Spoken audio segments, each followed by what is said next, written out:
Hello, hello. It's October 3rd, 2 p.m. Eastern Standard Time. Welcome to Scouching Live. It is our fourth episode of our seventh season. We're brought to you by Fanatics. You can use our affiliate link below or scan the QR code in the window to provide a kickback on anything you buy in the store. Also brought to you by Puck Preps, where a subscription will get you all your NCAA and CHL prospect needs. As the NCAA season gets going, you can start looking for some content from me and the rest of the team over there, as well as Fractal Hockey Consulting at fractalhockey.com, which is my business for hand-track player analysis and recruitment packages for the NCAA Europe and beyond. We've also done some work with parents and agencies, so any of your needs to get some analysis packages done, you can come to us at fractalhockey.com, and of course, scouching.ca, where subscription will get you access to our very, very fun Discord server, an increasingly active Discord server, exclusive NHL prospect data with insights into my track data that you won't find anywhere else, subscriber-only written content, and plenty of other cool perks you can check out at scouching.ca, or you can check out scouchwear.com for all of our new merch, like sweaters, stickers, and embroidered t-shirts and beanies. They're embroidered now, not just screen printed, so there you go. But if you'd also like to support us, you can check the link at the description, where we have a link to buymeacoffee.com if you just want to send us a few bucks for some fun. On that note, I am joined, of course, by my wonderful producer, AJ Jadaro. Producer AJ, how are you, my friend? Go Leafs, go! Welcome to the day, I guess. But I'm doing we're getting well. close. We're getting close to NHL season starting, right? It's we're getting right down to it. I think by the time the next show starts, we'll be right into it. So today we're going to be doing our Calder Trophy preview. We're going to introduce some of the players that are noteworthy that have been tracking as the 2025 NHL Draft season starts. But we do want to start by talking about some of the young guys that are going to be making their way into the NHL and hopefully making an impact in some way on their teams. So AJ. Okay. 2025 Calder Trophy. Oh, it's so difficult. I talked to you about this earlier. In the last 2 years, they've been layups. I've known from going into the season, okay, it's going to be Matthew Beniers, it's going to be Connor Bedard. All right. And I was very confident in those. Super confident, in fact. This one is very open. And I am not sure who's going to win because I think there's a case to be made for a lot of different players. I think probably the player that's going to have the most opportunity to really produce points this year is going to be Matvei Michkov. So I could see that happening. I think if Logan Stankoven got an elevated role on Dallas, even though he's been there a little bit, and he's shown really, really well, that he could win it, especially because he's on a really great team and he's also really, really great. And one of the older guys in this race that we're going to look at. I think there's an outside chance of Macklin potentially, but I kind of find it hard to believe that he's going to win it immediately because he hasn't played in a pro league yet where Michkov has that little bit of an advantage. So I think those are the main three for sure. I also want to throw Lane Hudson in there potentially if he gets to be the quarterback on the Habs power play and it actually becomes a useful power play because it hasn't been very useful recently. Right.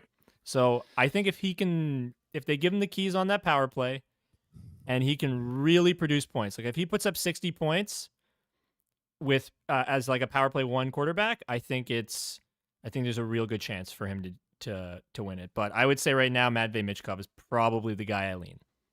Yeah, I mean, that is the betting market's favorite right now, Matvei Michkov, and that's kind of what I started thinking about this with, was looking at who betting markets are favoring, and it does seem like Michkov is the guy, and I can absolutely see why. And it is interesting. I was looking back over the last 10 years of who wins the Calder Trophy, and the most recent first overall draft pick has only won 3 of the last 10, and that's Bedard, Matthews, and Ekblad.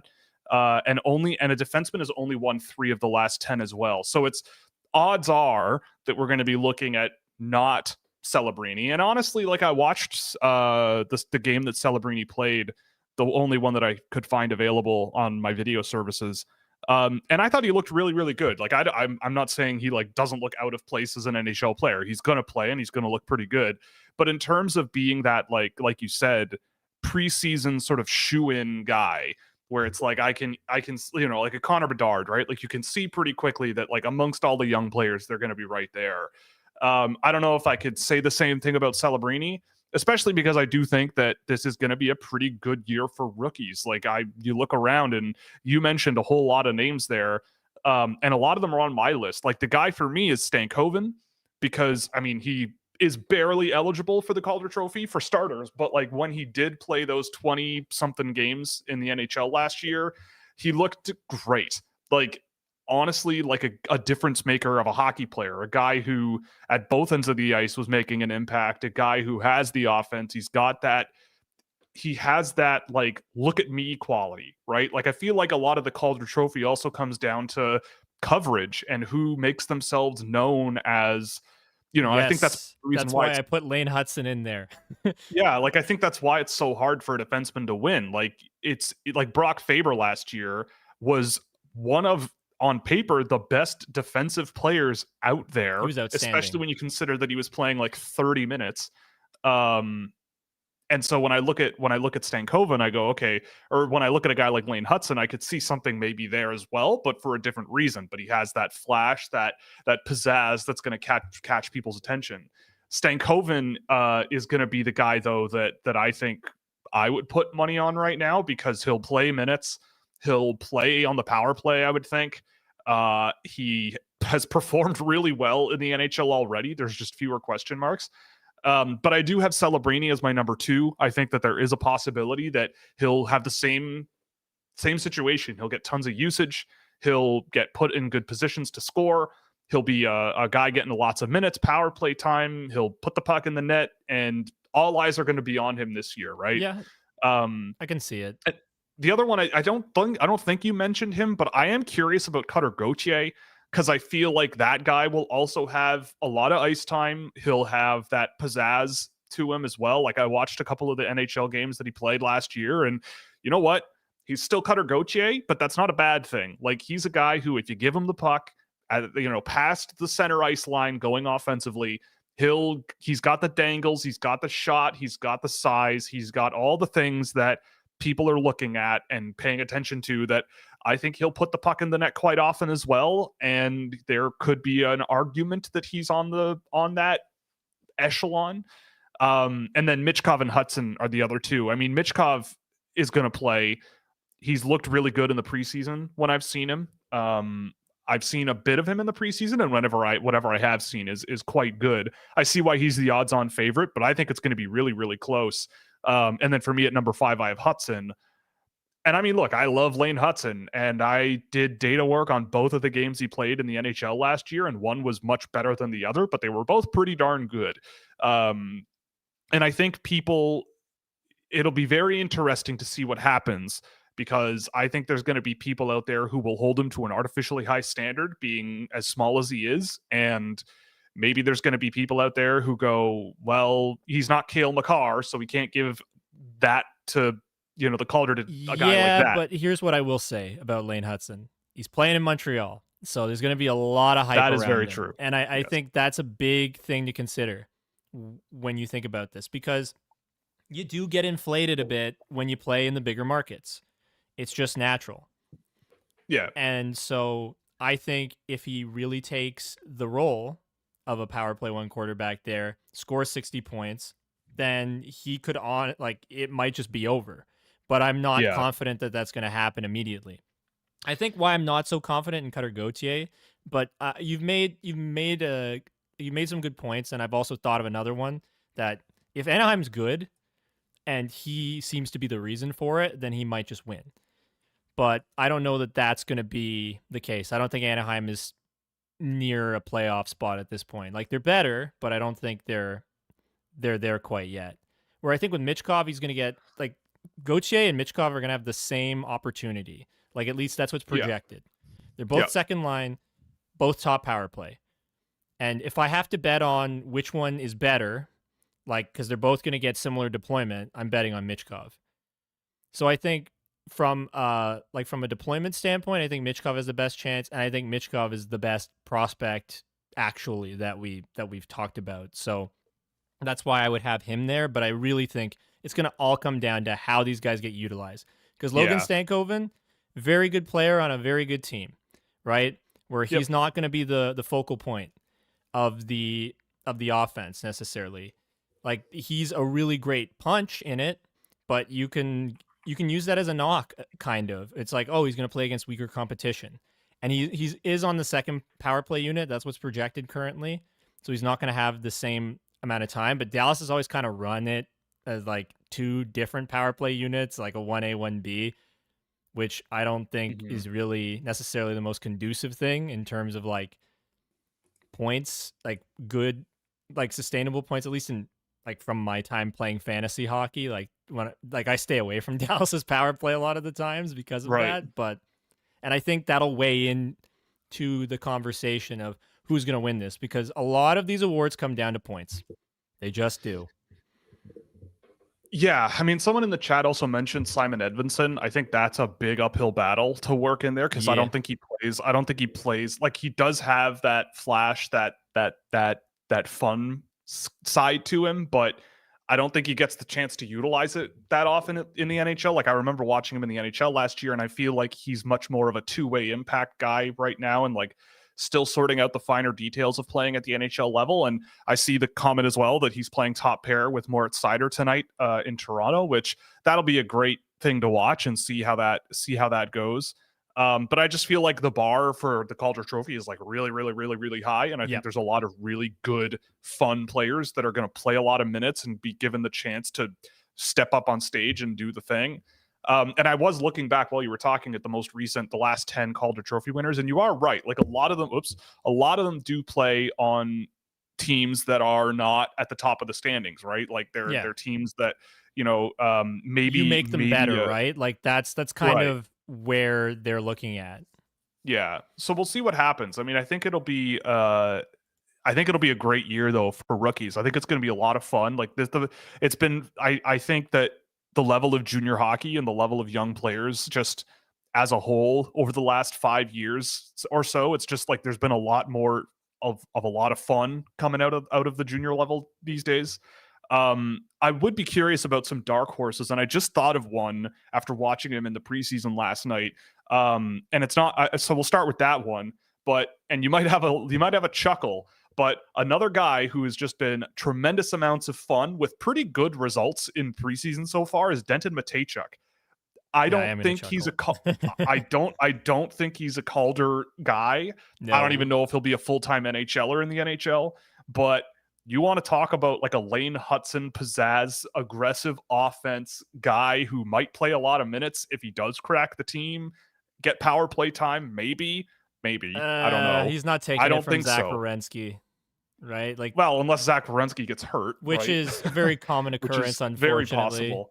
Yes, unfortunately. And I love Zach Werenski, but we'll see what happens. But I mean, that was one where I was kind of surprised. Like I saw a couple of game score charts where he was pinned at the top, and the possession numbers have been really good for him. So I watched a bit of him in the preseason. I'm going, yeah, okay, he's still the same player I remember, Denton Mateychuk. But boy, when he has the puck and he gets the chance to do whatever he wants, he can really go and he can really cook, but that's a long shot. And he's not nearly as speedy as Lane Hutson. He is. No, he is not. As I've said before, he is Mr. Take the scenic route with the puck. Yes, he is. But other under the radar guys, I did find 4 that I am really interested in. The number one that I came up with was Olen Zellweger. I feel like he'll play. I feel like he'll get a chance to play some good minutes. I thought he looked really good in the games that I saw last year with Anaheim. I feel like being the second rookie on that team with a guy like Cutter Gauthier is an uphill battle as well. But he does have that flash, that skill level, the offensive potential that might put him on the radar. I like it. I don't love it necessarily as like I think it's under the radar. Things break right for him, because I know they've liked having Mintyukov as power play, but like Anaheim hasn't really like solidified who that top power play defenseman is going to be for them. Yep. And I really do harp on this because I think it is really crucial for defensemen to have top power play in order to win these awards. And if he can get it, because right now he's projected to play top pair with Cam Fowler, so he's going to get a lot of ice time. Yep. At least that's how things are looking. If he can take hold of that top power play and they're more productive, then there's a chance. So I like it as a dark horse candidate. Yeah, I mean, I think there's an interesting option there, but I feel like again, like he's probably like a B level guy at best in the NHL, whereas guys like Stankoven and Celebrini and Michkov and maybe Hudson are going to be like B+, A-, and it's like that's a tough nut to crack. The other one I wanted to mention was Shane Wright. I thought Shane Wright looked excellent in the NHL at the end of the year last year, really comfortable. He's gotten a lot quicker than I remember him. And I mean, I would not count him out. The limited time he did have in the NHL last year, the data looked really good. I've seen him in the preseason, I believe, this season, and I feel like what I've seen has been quite good. Just don't count him out. I mean, he's still eligible. He's played, I think, 16 total career games. And I feel like there's something there. He had a really good year in the AHL last year. The only thing with Shane Wright for me is that Seattle is just we've been over this. Like, they have a deep team with scoring that is all pretty good. Yes. They're multiple all the same players, it feels like. they have multiple lines of similar players, and that's okay. But it's for this guy, it's an uphill battle. That I don't look at Seattle's roster and immediately see like a job opening where I'm like, well, there's where Shane Wright is gonna step right in and do a great job and put himself in the Calder conversation. And also, it is a good team. Like, Seattle's a pretty good team, and that might also hold him back a little bit because of the lack of opportunity. I would say it's a solid team. I don't know yet if it's going to, like, because it's had its up and downs so far in its short history. But I think that if he can take one of the top 6 center spots, if he can get time on the power play, because again, it is all tied to how many points you score. It really is. David Phillips is correct. He's not eligible because he's played more than 6 games in 2 consecutive seasons. Well then, never mind. Cut this. He's a bust. That's it. Shane Wright's trash. The party's over. Trash, garbage, nothing. Still like him, but I mean, I think he'll have a good year. But yeah, no Calder Trophy for him then. It's unfortunate. A shame. But I put this sweater on for a reason. I mean, I got to throw my boy out there as an under the radar guy, and Brad Lambert. I don't think he's gonna do it, but we're talking long shots here. What are you talking about? You literally said he's the greatest player to ever lace up the skates ever. Yes, and everybody thought all 29,000 people who saw that TikTok thought you were from Winnipeg and thought you were being very serious. Yep, I have never set foot. The most I know about Winnipeg is that Wab Canoe is the premier. I've never set foot in the province once in my life, but I do own a Winnipeg Jets sweater, and I love it. And I love Brad Lambert. He's a great player. Fake news. You must be from Winnipeg to talk all that high praise about Brad Lambert. So TikTok beliefs. Got it. But yeah, I mean, I think that he had a really good season in the AHL last year. Was an all-star down there. I thought it's only one game, but I thought the game that he played for Winnipeg at the end of the year, he looked fantastic. He's looked great in the preseason. There's a job opening for him with Winnipeg. I get the feeling that it's like a second line kind of job. Second line center. 6. He could totally be the second line center, because right now it's Vlad Nemesnikov. Yeah, and there are good wingers for him to play with, and I feel like at the end of the day, he might be a guy that works his way into the conversation. Like, when you think about him compared to guys like Cutter Gauthier, I could see a universe where if you really pay attention or really sort of step back, I think you could see stuff that is beneficial to Brad Lambert that might put him in that discussion. And the last one I did want to say, and I just had to throw this guy out there because he's our boy, but maybe Gavin Brindley. Like, he was an excellent college player last year. That'll be so tough. I think it's tough, but Columbus is not a team. Like, Columbus has job openings. Columbus is a team that's desperate to get out of the basement. I thought he looked pretty good in the preseason. Of course he did. He's Gavin Brindley. Yeah. Well, yes, right. But I couldn't think of any others. And I don't know if you did either. In terms of the ones that might challenge this group at the top. Well, if Easton Cowan makes the Leafs, he's obviously winning. No, I'm kidding. Oh yeah, right. I'm definitely kidding. There is no real path. Even if he made the Leafs, there's no path to the crucial point, like deployment that I've been talking about in order for him to really get consideration. 0. And that's kind of the same. Like with Lambert, there's second line center potential, and if he can really establish himself as a 2C in Winnipeg and be a surprise, I think that would go a long way. I don't think he'll get power play though, because even Nick Ehlers has struggled to get top power play in Winnipeg, right? Like, and yes, they're not as deep at forward anymore. Monahan's gone now, and I mean he was a rental, but like they're just not as robust, I guess is a good way to put it. So we'll see.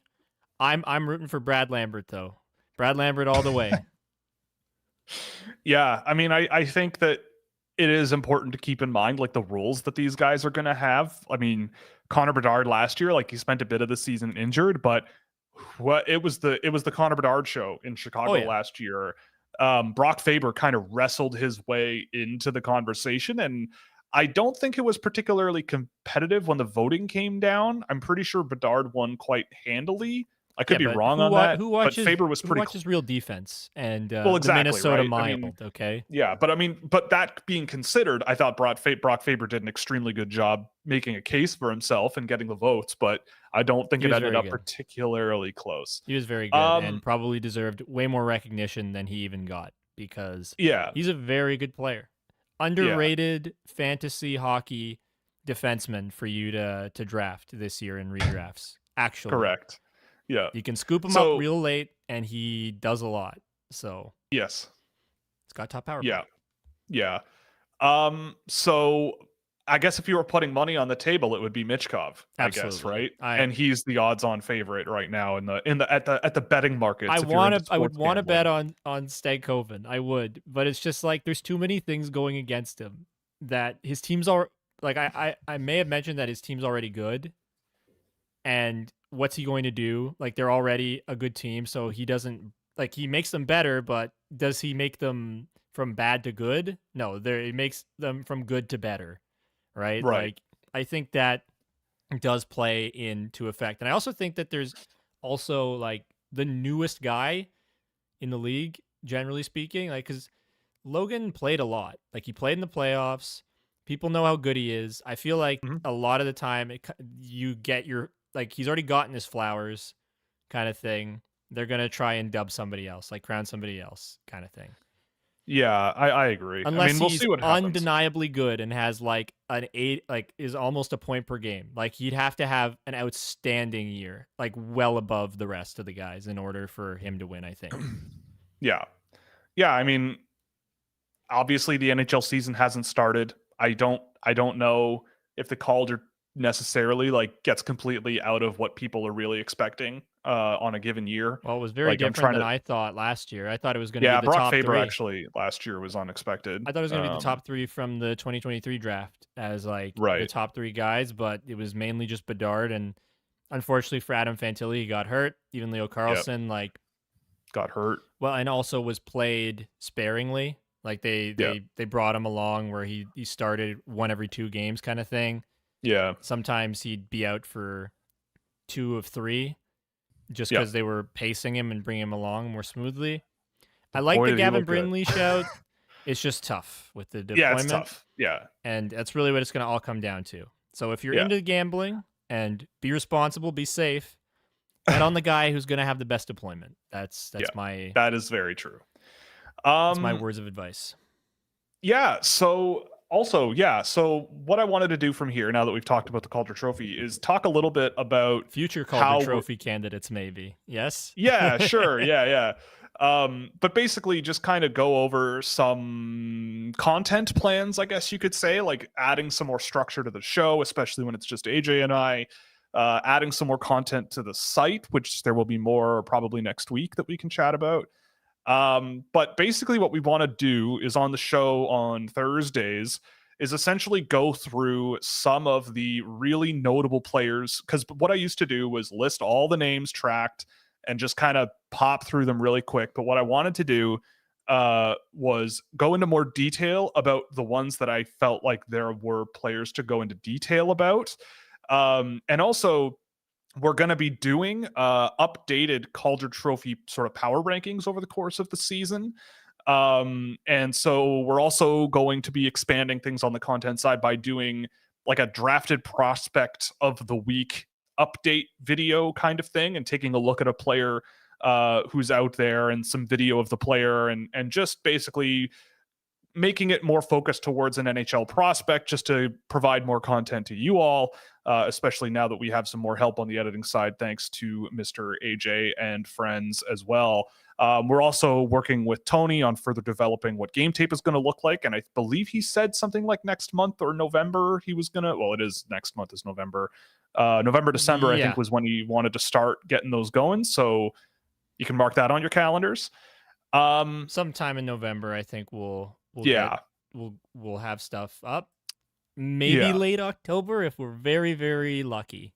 Right. Yeah. Things will have to come together very quickly for that to happen, but I like to under promise and over deliver. Exactly. Okay, so here's what we're going to do. So first, we're going to go through some of the track players over the last couple of weeks. Obviously, since this is the first time we're doing this, it's going to go back a little bit more time than a week. And then we're going to go through as well, just looking at the tracked and viewed players to this point. So players who haven't played a game yet or who I haven't seen in detail yet will not be on that list. But I have put together sort of a ranking, quote unquote, of those players. And so we're going to go through some of those quickly, and then get into the questions. Yes. So I have learned something, Will. Okay. So Olin Zellweger has played 26 games. Oh, he has? 26, yeah. So all right, scratch him from the list, you got to scratch him from the list. I thought he only played like 15 or something last year. I don't know where that came from. No, he's played 26, unfortunately. He's just... All right, cut that. Yes, I will go back retroactively. Yeah, get the time machine out, go back in time, and stop us from talking about him. Yeah, so we don't look like fools. Yes, we're foolish. Unfortunately, we are going to make fools of ourselves quite a bit. For all the people who watch the first 5 minutes of the show and not the rest. Anyway, that said, so let's talk about some of the players that I took a look at over the last couple of weeks that I feel are worth bringing up on the show and, turning people on to perhaps. So we're going to start with some guys at the top end of the list, at least for me right now, and that's Radim Mrtka, playing with Ochelari Trinec in the Czech Republic. Notable TikTok follower of us. Yeah, actually. Yeah, he's a follower on TikTok now. So if you're watching, hello, Radim. It's lovely to meet you digitally, remotely, not in person or not anything like that. But anyway, so Radim Mrtka, I took a look at him. It was a Champions Hockey League game. And he looked just extremely comfortable. I mean, Tony and I talked a little bit about him as sort of the chaos giraffe of the draft, and there is truth to that. But this is a guy who I think brings a lot of really, really good tools, a lot of really, really good potential. If you're patient, I feel like he'll be a guy that will only get better and better and better. Just such a fluid and mobile skater, especially just in terms of mobility in all four directions. If you give him the puck below the goal line and he's rushing it up the ice, it's a little bit clunky. He's a little bit, he's not the fastest guy in the world. He's kind of relying on his size to get through pressure rather than really good, refined, evasive skill. But that doesn't mean it can't get there. And that's kind of the path that I would put him on. There's a lot of good instincts. There's a lot of good mobility. There's a lot of potential there. It's just a matter of rounding things out, getting a little bit more comfortable and driving play a little bit more reliably. He's played in the pro level in Czechia this year. He's pointless to this point, and honestly, in my experience, that doesn't surprise me, but I don't see that as a negative or a knock against him. It's a tough league to score in. It's physical. I don't believe he's playing a tremendous amount of minutes, but I could be wrong on that. But what I have seen of him has been very, very promising. And he's been a very interesting player to get a closer look at, and a player who's really grown on me since not hearing of him over the summer and seeing him at the Linka tournament, and really seeing him at the men's level, I think is what sort of shifted a lot for me in terms of the ingredients. I think at the junior level, I was seeing a lot of that clunkiness, that attempts for offensive skill, and it just didn't really work out.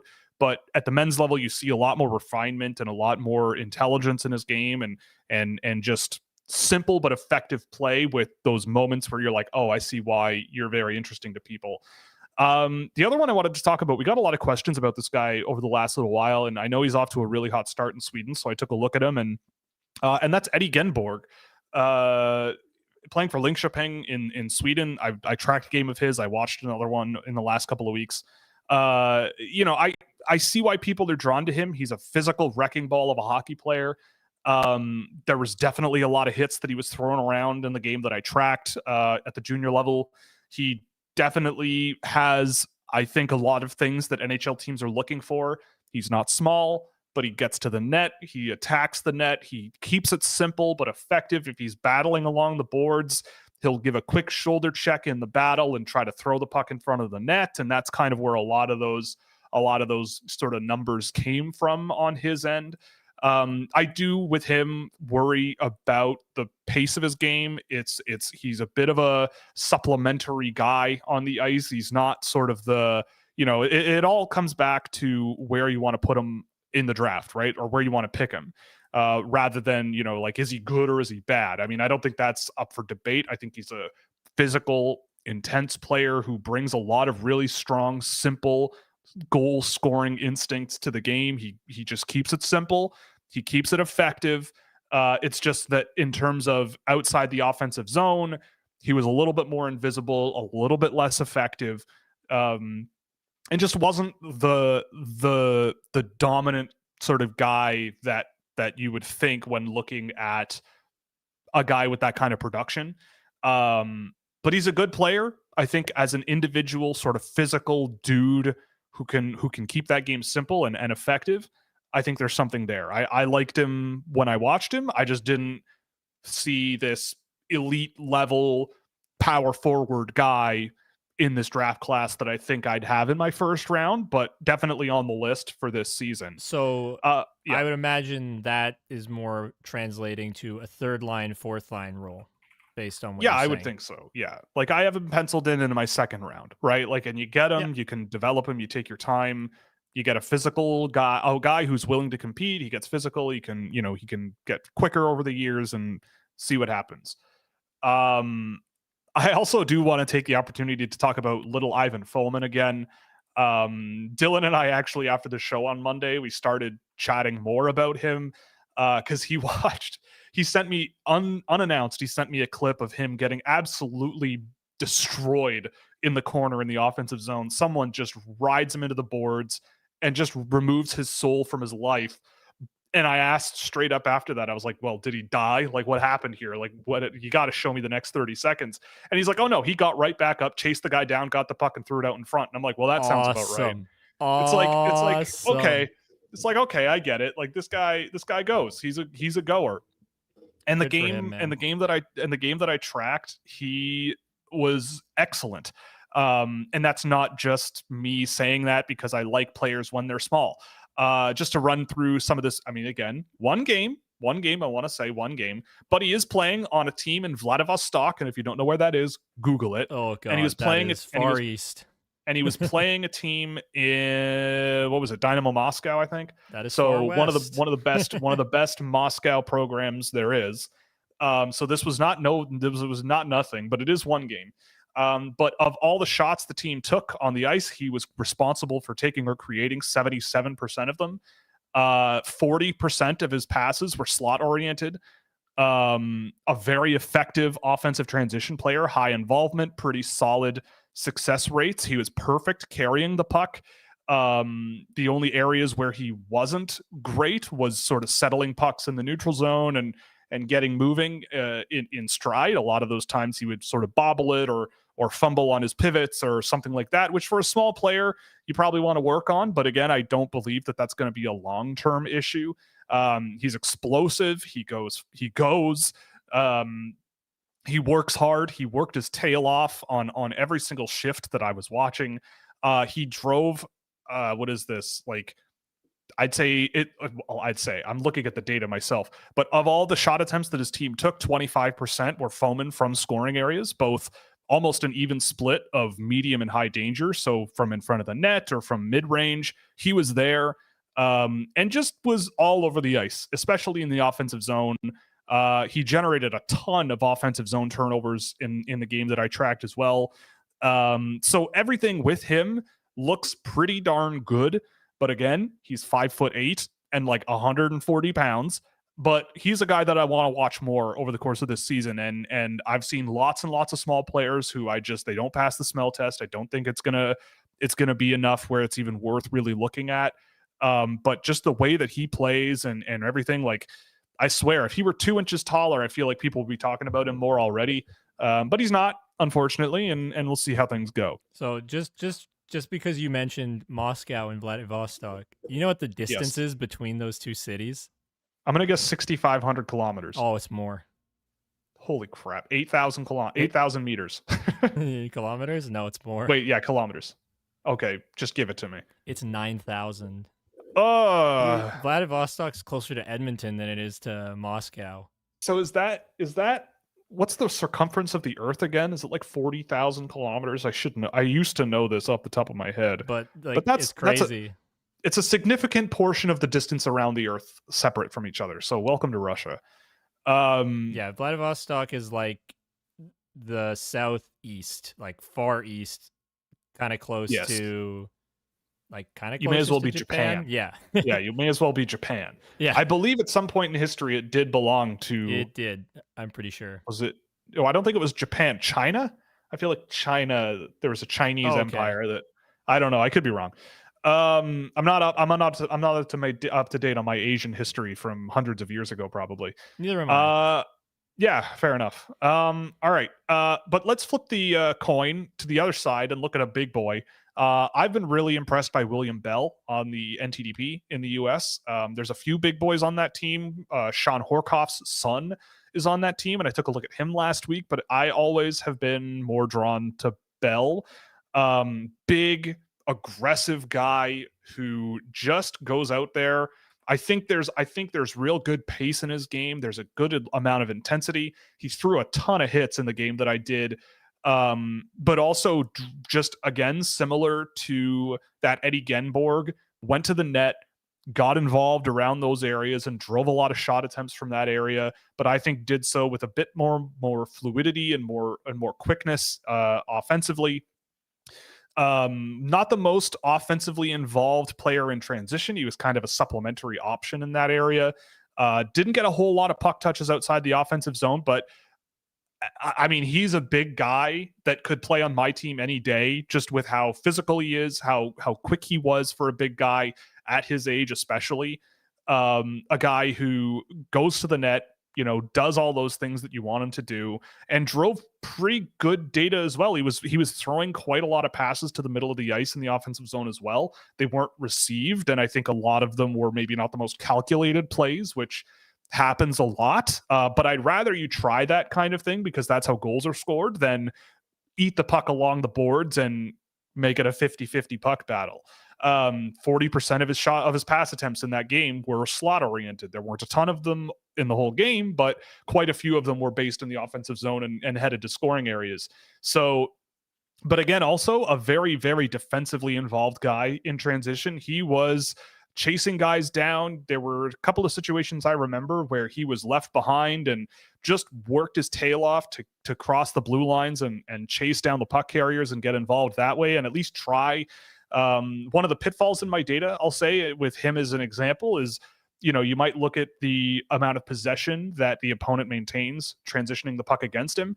But he has very, very high involvement in those scenarios. So a lot of the times players will have it a little easier if they don't give 120% and try to get involved all the time. They can position themselves a little better.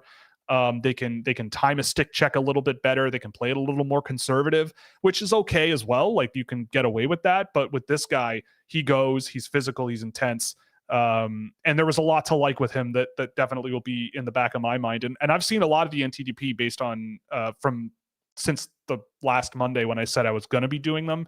And he's one of the guys that certainly has stuck out to me a lot. And there's a lot of interesting players on that team, but he's one where I'm going, yeah, there could be something interesting here, even if he's not the most finessed guy in the world. And then the last one I wanted to talk about before we move on is Victor Eklund. I finally got around to taking a look at him yesterday or 2 days ago. And he was excellent. I mean, I honestly looked at Victor Eklund, and everything I said when we were on with Tony about him, I firmly believe even more now that I've seen him in detail. Really, really great performance in what's it called? in the Allsvenskan, Hockey Allsvenskan, the second division in Sweden. Fast, physical, underratedly physical for a guy his size. Really, like we said on the show with Tony, quite different from William, his brother. His brother's a lot more possession oriented and a lot more I'm going to cut back and try to create space for myself, and I need the game to sort of work around the way I play, and sort of this sort of more possession oriented thing. Whereas Victor Eklund just goes, like, he goes out, he skates hard, he plays hard, he makes plays quickly. It's all focused on up the ice, up the ice, up the ice. And not saying that's inherently better. It has its own trade-offs, but Victor Eklund has looked great whenever I've seen him this year. Yes, he's one of the older players for the draft class, but I mean, there were a couple of plays in this game where I'm going, yeah, the more you do this, the more I think people are going to like you. And I feel like he is one of the more easily projectable, skilled offensive players that's available this year. And in this year's draft class, honestly, I've looked at a bunch of guys that are in sort of my first round, mid first round, and Eklund just clears them, in my opinion. So we'll see how it goes over the rest of the season, but he was very, very impressive. I honestly, coming out of last year, I was maybe expecting a little less, but he passed what I thought he was going to be, and I feel like he should not touch the ice at the under 20 level this year. Did not look out of place at the men's level, and he needs to get stronger, but such is life, right? Which 18-year-old doesn't? Me? What? Sounds like he sounds very similar to another Swede from his brother's draft class, based on what you're saying. Who could you be talking about? Who Providence Bruins superstar, perhaps? Yeah, maybe. Yeah, maybe. Maybe it's Fabian. But when I was cutting together that short of the differences between William and Victor, all I could think of was when you said he's a goer. He just goes and goes and goes. I'm like, where have I seen this before? And yeah, I mean, I do think there are some echoes. I do think there are some echoes in terms of style of play between the two of them. But I think Eklund does have a little bit more dynamic play to him than Lascelles did, who I'm assuming is who you're talking about. Never said I was, but I am. Right, but you are. What am I not talking about him? Right. But I do think Eklund does deserve to be really high this year. I mean, I really, really liked him. Those are the guys I just wanted to go over in detail. Just some other guys off the board that I've liked as well. Conrad Fonderk on the U.S. national team, I thought was really impressive in the game I did. Arvid Drott and Eric Nilsson on Djurgården's junior team, I thought have been an excellent pair to work off of each other. Really, really impressive couple of players.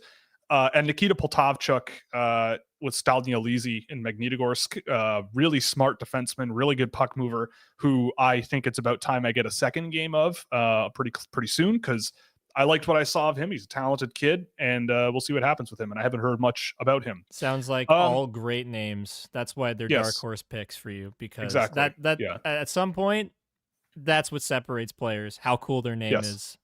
That is true. Yeah, that's true. It actually is, though. It doesn't hurt. It doesn't hurt. Okay, so before we get into questions, I just wanted to go through as well sort of the top 10 right now for me, players that I've had time to track and or view to this point. So again, if there are players not mentioned, I am only one person. I don't have the time to see everything and everyone ever does. So there are some players that are not on here that have played a couple of games that I just haven't been able to get to yet.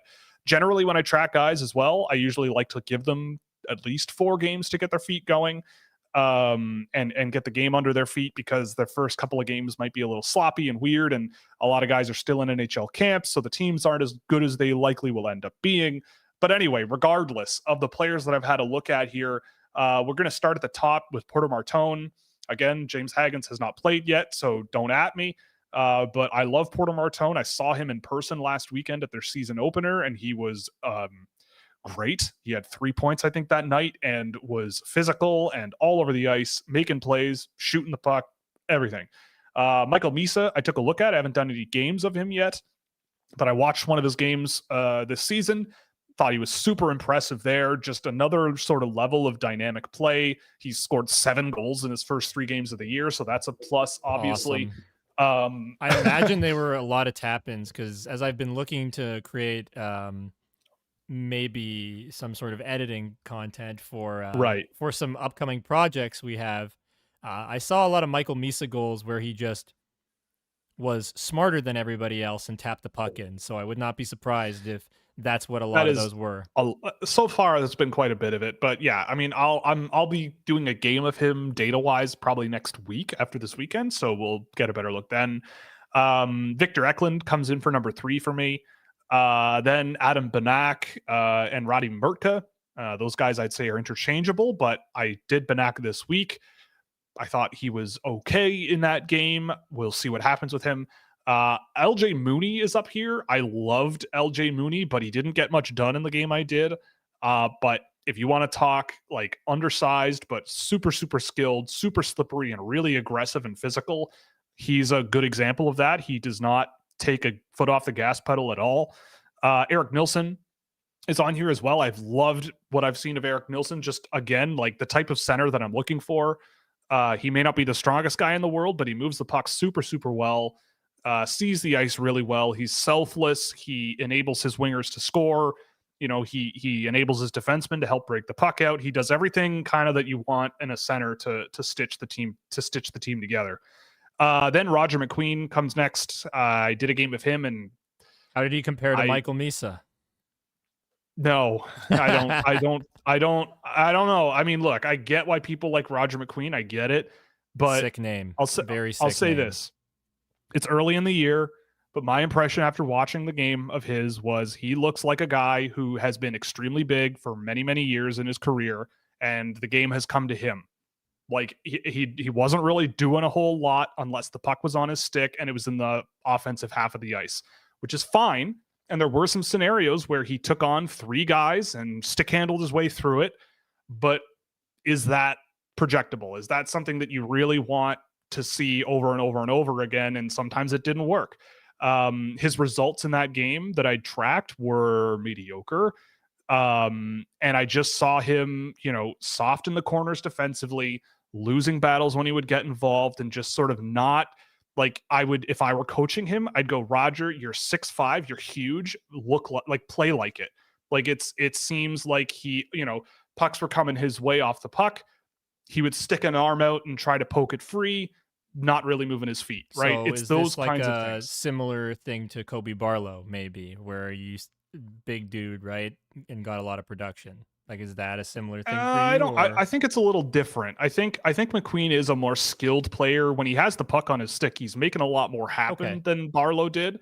Barlow was just more of a physical guy who has a really good shot, right? Like that's kind of what his bread and butter was.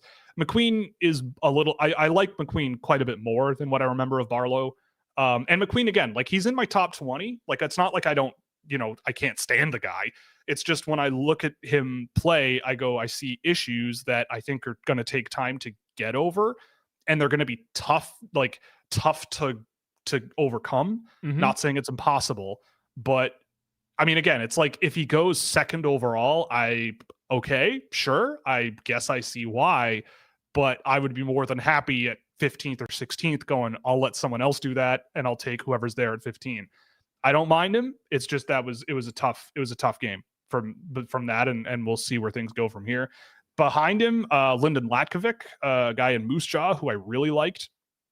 Honestly, some similarities to McQueen, like a big, strong guy who didn't really use it a whole lot, but Latkovic had a really good understanding of where to take the puck in the offensive zone, how to use his body to protect the puck, putting himself between the puck and a defender, evading pressure, made some weird decisions, maybe overhandled the puck a little bit, tried to take on a little bit too much himself, but a really good rush offense guy as well, just a really good shot release on his wrist shot.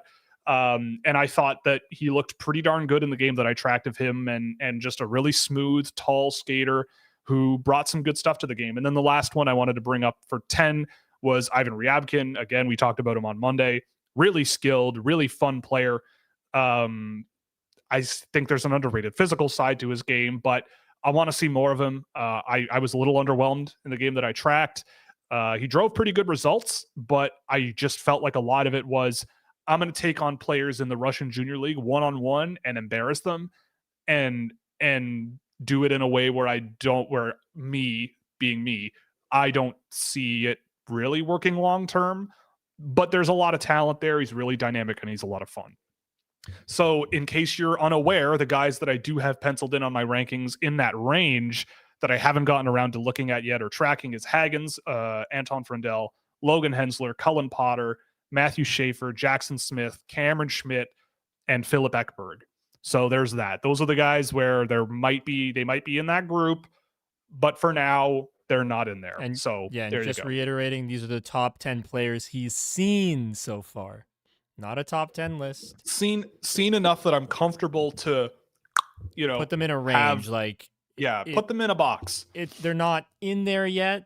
Not all of them will be in there, but these are some of the guys that he's seen. Yes. So don't scream at him yet. I fully expect a guy like LJ Mooney to go 65th overall, and we'll all have a chuckle. And you'll have him at 7. Well, I don't know about 7. No, but I'm making a drastic comparison. Okay. Yes. It's hyperbole. Yes. The Brad Lambert TikTok and YouTube short that nobody understood. Yes. Right. Yes. You Winnipegger. Okay. Yes, Easy now. Will was accused of being from Winnipeg by a lot of the comments. What's wrong with being from Winnipeg? Well, those comments would tell you that it's murder peg. That's what they say. But oh, that's true. Give places a chance. Yeah, exactly. Okie dokie. So let's switch over to questions. Before we get to the YouTube questions, I did see a couple come in from Instagram that we want to get into. The first one is a loaded one. Most underrated prospect in the NHL. Fabian Lysell. Done. Next. Next. Not loaded at all. Let's see. Most underrated in the entire NHL. You don't hear much about Fabian Lysell, but he had a great year last year. And he was great in preseason too. Yeah. And apparently Boston didn't like him enough. I did see Don Sweeney did say that just because someone gets sent down doesn't mean it's a final roster decision. I think he said that they might call some people up before the season opener. We'll see what happens. I don't know, but that just sounds like "don't ask me this question, get away from me" type things. They're gonna botch 2 superstars, Swayman and Lysell. Well, let's be patient. They have plenty of time to botch it. He's a superstar. Underrated prospects. Brad Lambert was, but now you're giving him the gas he deserves. I think Shane Wright's kind of underrated because I think people label him as a bust, and he's just a rock solid hockey player he's everything that Seattle wants. A guy who's solid, can shoot, and he's gotten quicker, and I really like him. I think he's going to be really good. I don't think he's that is he that far away from Yuri Slafkovsky, really? In terms of how good they are? It is an interesting thought experiment of where Slafkovsky would be if he were on Seattle and where Wright would be if he were on Montreal. But Wright wouldn't be playing on the first line, right? No, he wouldn't. But Slafkovsky is. But Slafkovsky's also a winger Slafkovsky too. And where Slafkovsky on Seattle, I have no idea where he would slot in right now as he is, because I feel like they have a lot of good players. He probably would still slot in. It's just he'd be on the team for sure. It's just a matter of I would imagine he's in the top 6. But Seattle's kind of weird. They just have it's just solid lines all the way throughout. I think Jaden Schwartz and Jordan Eberle are with Shane Wright on the third line as projected right now. Huh. And that's just a solid line. Huh. Yeah, I'm trying to think. I feel like Shane Wright is a decent answer. I'm just looking through guys who are playing on my drafted prospect sheet, which is available on Scouching.ca. You never hear anything about outside of here. I never hear anything about Dmitry Simishev. I never really hear anything about Gleb Trikazov. Some of the guys that you really like, right? Yeah, I don't know if I'd call those guys underrated because I've started a Gleb train that I can't stop. Well, And Simashev, like, he doesn't score points, so you got to hold out hope until he gets to the NHL. But I do think that he is a very, very talented player. But we don't expect him to score points. No, we don't. We expect him to prevent points from going in his own net. Right, exactly. Yeah, I mean, it's also like, not to be a dink, but like, is Nikita Artemanov underrated? Because he's a point a game in the KHL this year. He's looked really good, but we talked about him all season long last year, and I feel like, again, caused a bit of a ruckus, especially because he went to Carolina, which, duh. I don't know. I think we've gone over some good ones. Technically, I will say, if we filter out players who've played under 5 games, the highest NHL score in my database is a player who was undrafted last year by everyone except your boy, Daniel Niemanen. Daniel Niemanen has 5 points through his first 6 games in Liga this year as a defenseman. So there's that. Yeah, but we both know NHL is dumb. It is dumb, but I like it. If it's not dumb if it makes me look smart. So there's that. Second place, by the way, is Axel Sandin Pellikka, who's up to 4 points in 5 games. Oh, hell yeah.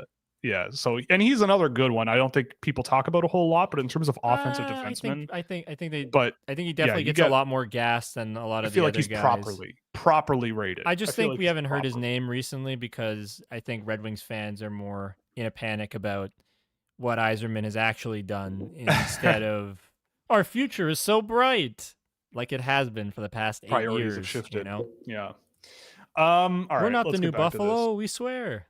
Yeah. The other question we got, I like this one. Who's this year's Gabriel Eliasson? We need the beef. It says that. We need the beef. Well, go to Wendy's. You'll find it. What? Where's the beef? The commercials? Yeah. Right? Where's the beef? Yeah. Well, let's just sort by tallest players in my entire database, also accessible through Scouching.ca. Do you also have heaviest players accessible in your database or no? I could, but I don't put it in the big sheet. Fair enough. But I mean, the easy answer is Vilchinski. I mean, I think it'll be one of 2 NTDP guys, Carter Amico and Maceo Phillips. Both of those, Maceo, I'm not sure how you say it, but both of those guys, I've tracked Amico, and Amico played with Phillips, I believe, the game that I tracked Amico. I did not like them at all. I thought they were both just big dudes, big for nothing. Amico, I watched him. Instead of going into the corner with a guy stick first and sort of going for the puck, he just grabbed his waist and shoved him into the boards. And I think it was a 5-minute penalty or something like that. So he's going to Ottawa in the 3rd round. So first, probably. Because he skates pretty well. He skates pretty well. And I think there are things there, but he's beefy and he throws his weight around. And I was a little bit. It was a little strange, to be honest. Sorry, you were going to say something. Okay, then second round. I don't think. Yeah. I don't think they'll go first round. But. I'm trying to think of another one. Just beef guys, because they exist. They're out there. I just maybe haven't found them quite yet. Yeah, they'll exist. Ask this question every month, and we might have a new answer. Maybe we'll do Calder power rankings and beef power rankings. Yeah. There's a Belarusian guy in Russia, Yuri Rumo, who's big and fast and just runs guys over, and that's kind of fun. Awesome. So that's your vroom kaboom candidate. Yeah, I actually enjoy him. He's a good time, but he's only played 3 games this year, so check in 6 months. But anyway, that's all for questions that we got in advance. So now we turn to you, the beautiful people. Yes, you, the beautiful human beings or aliens. If there are aliens watching, thank you for joining us. Exactly. We got a couple of other Calder Trophy suggestions. Maxim Siplikov, who's too old, and Liam Ogren. That's another interesting sleeper option. Is Liam Ogren? He could be an interesting one that I could get behind. What if Wallstedt jumps in? Jesper Wallstedt, maybe. Well, Minnesota don't they have 2 goalies already? They have Florian Gustafsson. Yes. So maybe. So very possible. It's possible. Because we didn't talk about the goalies for that. When's the last time a goalie won the Calder Trophy? Igor probably didn't win his year because I think Bobrovsky? Steve Mason. Oh yeah, Steve Mason in 2009, and then Andrew Raycroft before that. Don't say that name. Andrew Raycroft? Don't say that name. Stop Evgeny it. Nabokov was before that. Martin Brodeur. Andrew Ed Raycroft was the Belfour. goalie of the Leafs that was the first goalie of the Leafs I remember. Oh my heavens. Yeah. I was a Felix Potvin kid in Toronto. Well, and I was around for when Glenn Healy was a Toronto Maple Leaf. How about that? I remember that. I remember when he was a Toronto Maple Leaf. But yes, I remember Andrew Raycroft. That was the first goalie. And then it was Vesa Toskala. What a disaster. I used to call Andrew Raycroft Andrew Raycrap as a 6-year-old child. My better half has an Andrew Raycroft Leafs jersey from her brother. Burn it. And well, I'm kidding.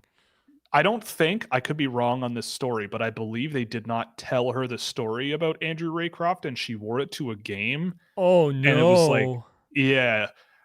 Oh so no. But they did tell her that her hair should probably cover his nameplate. But not many Toronto Maple Leafs recently have worn the number 1, so it kind of gave it away.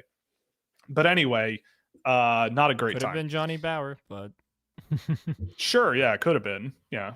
But it wasn't. I need my Barry Colts fix. What do you think of Kashan Aitchison? He's gotten some notable rankings. Yeah, he's one I haven't seen yet, so I can't really say.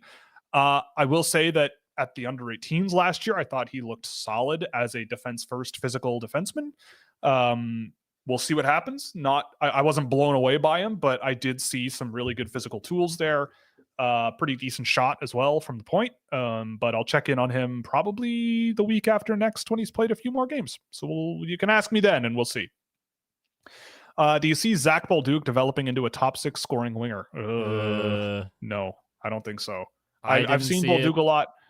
I don't know. I saw him a bit in the AHL last year. I saw him in the NHL last year. I thought he looked okay in the NHL, but okay doesn't get you a top 6 job, and we will see. I don't know. I mean, I will also say I've never been a big Bolduc guy, so I'm a little biased against him. But yeah, I don't know. Yeah, that's a high bar. I remember watching him in his draft year too, and we talked about him a bit, but it was never a massive Bolduc guy. I remember liking an overager on his line. I'm trying to remember his name. Oh, probably Xavier Perron.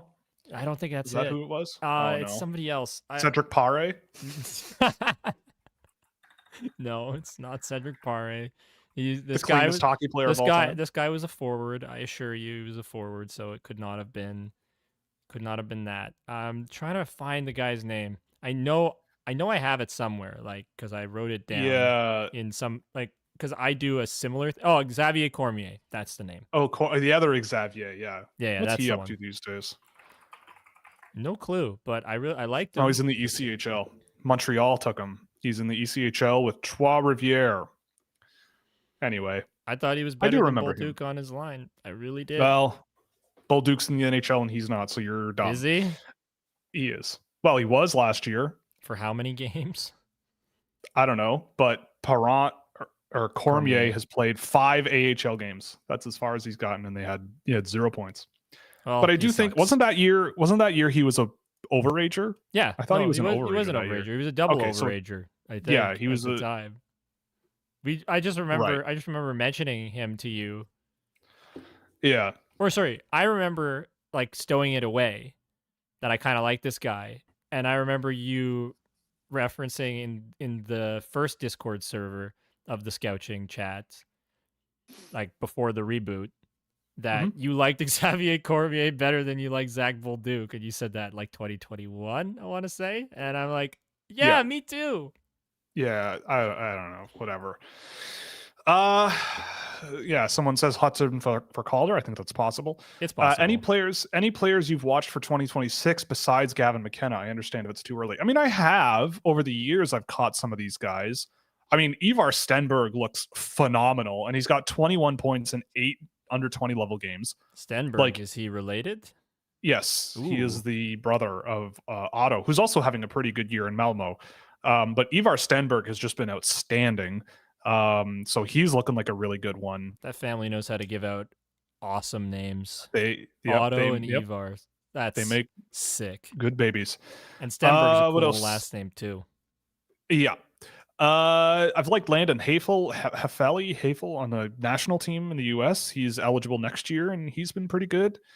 Who else is on here that I've seen that I've liked? Oh, Ryan Lynn with Vancouver, I've really liked in the WHL this year. Maybe a Daxon Rudolph can party with that group. Noah Kozik is a lot of fun, but I don't know how successful he'll be at higher levels. JP Hurlbert is a good player who's off to a bit of a slow start with the NDTP this year. What else am I looking at here? I know there's a lot of people talking about Viggo Bjork. I like him. I don't know if he's like an elite guy, but I like him. Obviously, a lot of people are talking about Ethan Belchitz with Windsor. I mean, I will not say I'm an expert, but I've seen quite a bit of him from last year. I wouldn't be surprised to see him score a ton, but I feel like he'll be a guy that I am not as big on as others. I mean, big, ironic because he's huge. But we'll see what happens. I mean, it's obviously still extremely I love early. that you like to diminish your expertise level on players as you prepare to soften a blow. That's what it feels like every time. You just look. I don't want to hurt anybody's feelings, so I will say I am not the most experienced in this, even though I know full well you are. So it's okay. Hey. Ethan Belchitz was framed as the next Eric Lindros last night in a content thing from a very popular channel. So that's what we're up against is, okay, someone's posted him as a potential next Eric Lindros. So to come in and be like, I don't know about that when he has 8 points in 3 games, uphill battle on that one. Well, to be fair, we have we have said that Porter Marteau might be the next Matthew Tkachuk in a video title. But is that more outlandish than? No. There's a lot longer track record at the OHL level for Porter Martone. And you also love and adore Porter Martone. That is Will's certified boy, by the way. He, like Eric Lindros, can really move and skate, whereas Belchitz, I did not see the same out of him when I've seen him. But again, still very early. Don't be surprised. He's very big. Don't be surprised to see Will eventually just flip the switch in his brain, just let his heart pour out, and it's Porter Martone at number 1 at some point. Okay, let's calm down. No, you won't do that, but you want to in your heart. I was talking to a scout at the game in Brantford last week. You mean Brampton? About that. Brampton, yeah. Brantford was playing Brampton, so it's very confusing. They're both relocations. But yeah, it was... What? They're both relocation teams too. Like that is true. Mississauga and Hamilton and they're both just the best places in Ontario to hang out. But yeah, I mean, I was talking to a scout about that actually, about that specific thing, because they're saying the same thing as me, right? Like they're kind of biased towards Porter Martone just because of what they look for and how well he projects to the NHL. But then they're just like, yeah, but James Haggins is also really goddamn good, and he's a center, and that's hard to find. Like he's one of those makes everybody better type players, and that's really not easy to find for an NHL player, and it's pretty easy to see him being that. Martone, excellent big power winger, but is that as valuable? Which I probably agree with, but we both were kind of like we're going to grit our teeth because we don't like that he's not the number 1 guy, but he's probably not the number 1 guy. You know what I mean? Something I maybe should have learned to do a few years ago, but I digress. No disrespect to Porter Martone, though. We're fans here, and the color scheme now matches his uniform. So sick name must be Italian. So yeah, exactly. I'm on board. Yeah. Someone mentions Will Smith in the Calder discussion and interested in what role he'll have. I feel like Will Smith is going to have a bit of a adjustment season this year, kind of finding his role and putting the puck in the net.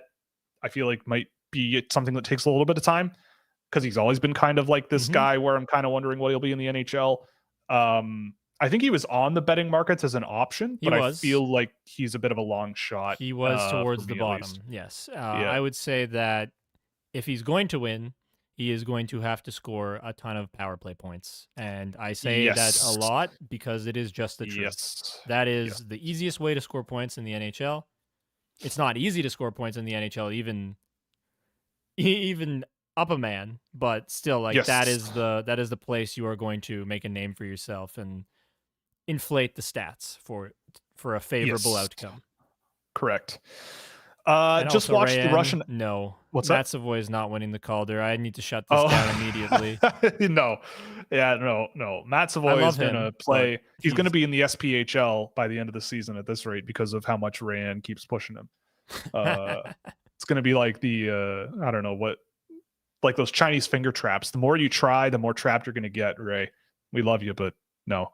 And we love Matt Savoy. We do, but I love him. no. He was Yeah, one of my boys in the 2022 draft. yeah, I loved him very dearly and still do. yes. Just watched the Russian episode with Dylan. I've seen the 6'11 Russian. I'm not sure what to think. He's probably the best player on his team, but Wilkes-Barre Scranton Junior Penguins usually don't play the best under 16 teams. Yeah, I mean, that's the tricky thing about US AAA hockey is that it can be quite segmented and regional. I have seen him play as well, and I am not going to say anything, both positive or negative, until he's older because I can't even begin to imagine what it's like being 7 feet tall and 15, 16 years old and being a hockey defenseman. Um, I don't know what to think, but we That will is a see. You know, gargantuan human being. Like he that is is that is that gargantuan. is Yes, and that needs to be the word to describe it because I don't think humongous yes, actually encapsulates. humongous. Well, but it doesn't encapsulate it because I feel like that word's used a lot. Well, he puts the man in humongous.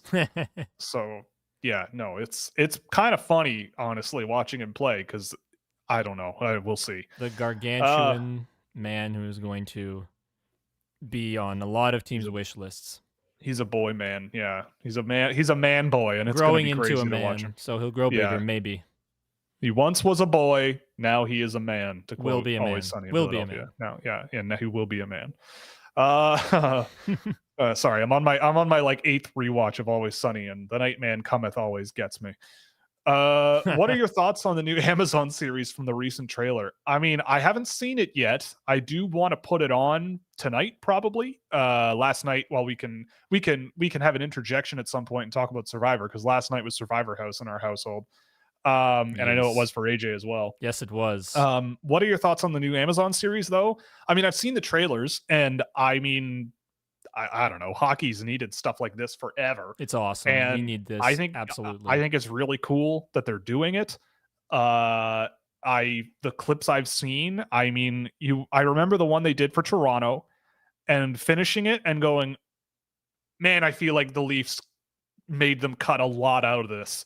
Like it was missing a lot of depth to it, right? Like it was very, very, like it was almost like propaganda almost. Like, the problems aren't really there, but we'll kind of dip our toe into it, but not go super deep into it, and we'll just cover all the players and how fun of people they are and blah blah blah. So wait, you Whereas haven't this, watched an episode. You did still a trailer. I have not seen an episode yet. Have you?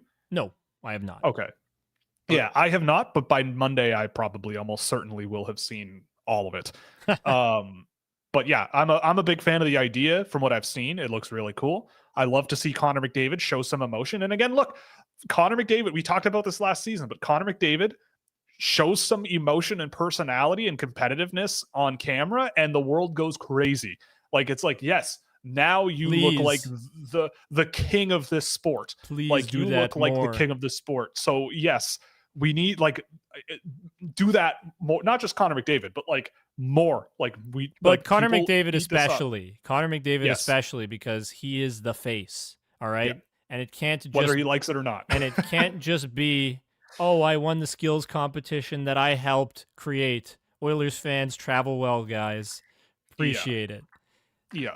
Exactly. I want to love this man more than I already do, okay? Please, Connor, give me a reason to love you in a way where you grow the game because you have all the potential in the world to make this insanely awesome.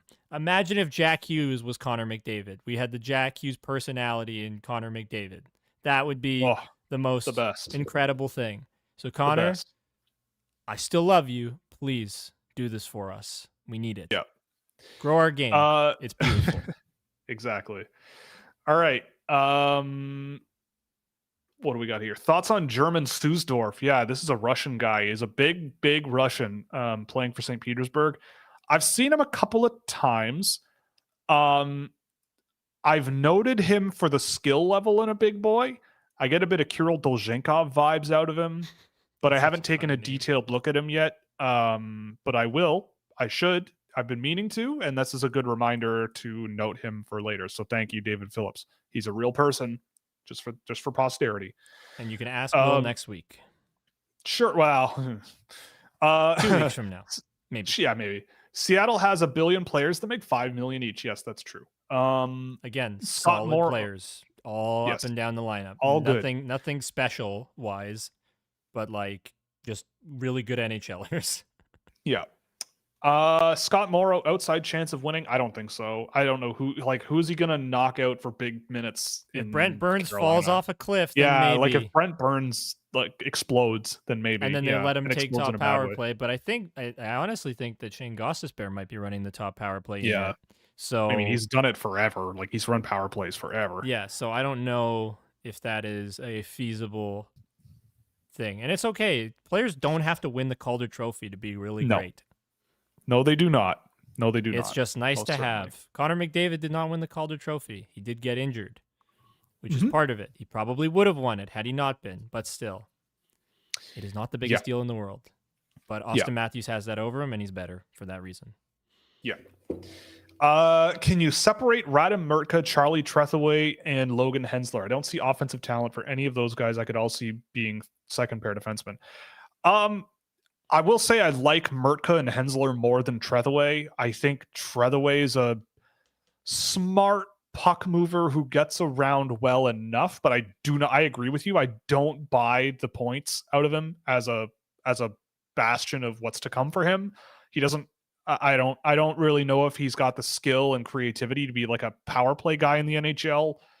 He's just lower on my list than those other two guys. Murtka, I think you see a lot of the ideas there. Like I saw him at the blue line do a spinorama to get around a guy at 6'6", and the only person I've ever seen do that at that size was Dmitry Simashev. Granted, again, not much of an offensive defenseman there, but you could see the road of like, well, let's nurture this, and like we'll see if Utah bothers to do that with him, but we'll see what happens long term. But you can see the ingredients there with a guy like Murtka. Like you build on the skill level, you get more comfortable with your size, and there could be something really interesting there. Hensler is more of an up and down guy. He gets up and down the ice really, really well. But yeah, I agree. I don't think he's going to be a super high-end offensive guy, but a good, like you said, middle pair, number 3 guy who skates really, really well, has good length. But again, he hasn't played a game this year, so he's on the list to be a high priority college guy once they start playing in the next couple of weeks. So yeah, I'll be on the Hensler train relatively quickly, and I'll know more then. And you just don't like scoring points doesn't also mean like you're the greatest offensive defenseman. You can not score points and still be really good at just passing and outletting the puck and finding ways to move it. Brad Hunt. Brad Hunt. It's just the truth. It's like, I think so much of what we value watching the NHL is the stuff that we look at after the game. Yes. The totals. Okay, but what did he do on the ice? Yep. That's what I care about. And yes, points are things that happen on the ice. They are. Yep. But that's why I do what I do. As Will has stated previously, and I really, really agree with this statement, they are a reward for doing good things on the ice. They are not, like, it's not exactly, you shouldn't just expect them.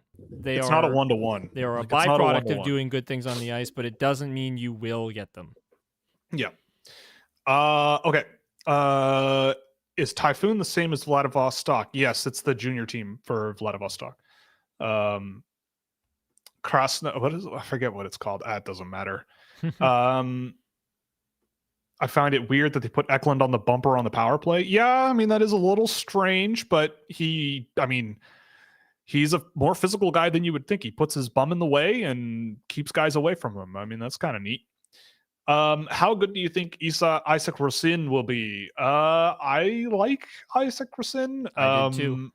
Yeah, I mean, I thought that he might. I don't think he would have been when he was drafted, like one of the top names on my list. Maybe like he would be on the list, but I don't think he would have been the guy that I actually went for there. But really good AHL season last year.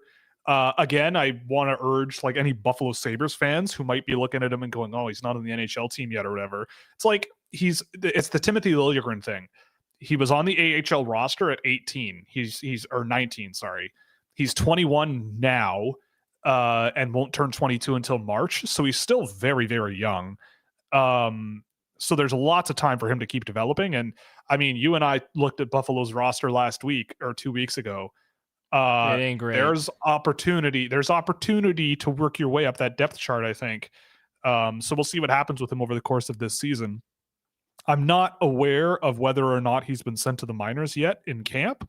I don't know, but he might be one of the last cuts and maybe a guy who, if a middle six guy goes down, he gets called up and gets a chance. And I know for sure that he wasn't atop your list because Jesper Wallstedt would have been at their pick.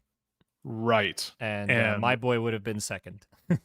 Yeah. So Wallstedt, and, picking Wallstedt would have been interesting, considering they have Devin Levi now, but they didn't at the time.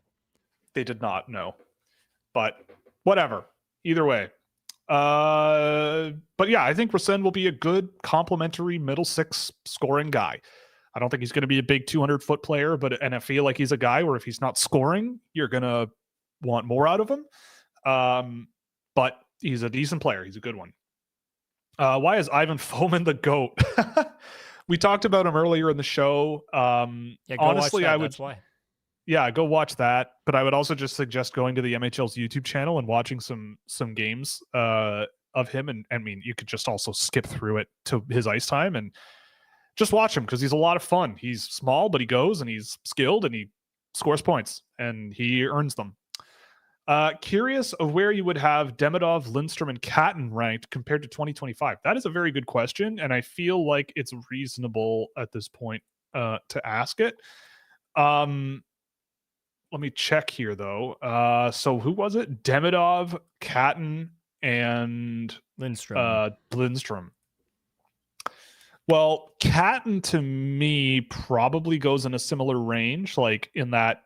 I mean, he's definitely in that Martone, Frundell, Misa group. So I'd say maybe 4. I don't know if I'd put him ahead of Frundell. I wouldn't put him ahead of Martone, but maybe ahead of Frundell. So somewhere in the 3, 4, 5 range. Demidov. Oof. I like Demidov more than Martone, as much as it pains me to say it. This is how you hurt Will, everybody. You bring up players who are better than Porter Martone, where he has to admit that Porter Martone is the lesser player. Yeah. Hagens and Demidov, again, I think it comes down to an even closer version of that discussion of like, yeah, but Hagens is that guy who makes everyone better. He commands the middle of the ice and just takes over a shift. Demidov is the offense there. Honestly, between those two, I think you flip a coin, but 1 or 2, something like that.